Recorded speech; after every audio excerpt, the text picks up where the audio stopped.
Hello, I'm here to guide you on how to monitor your blood pressure at home.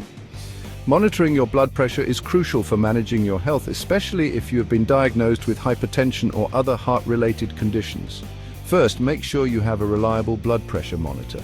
You can purchase one from your local pharmacy or online.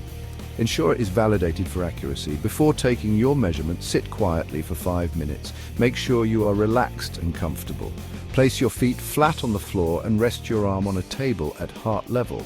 Wrap the cuff around your upper arm, making sure it is snug but not too tight.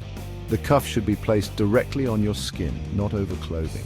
Press the start button on your monitor. Remain still and do not talk while the machine takes your reading. Once the measurement is complete, note down the systolic and diastolic numbers as well as your pulse rate. It's best to take 2 or 3 readings, 1 minute apart, and record the average.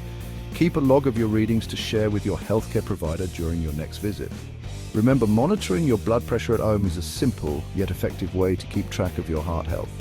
If you notice any unusual changes or consistently high readings, contact your doctor for further advice. Thank you for watching and take care of your heart.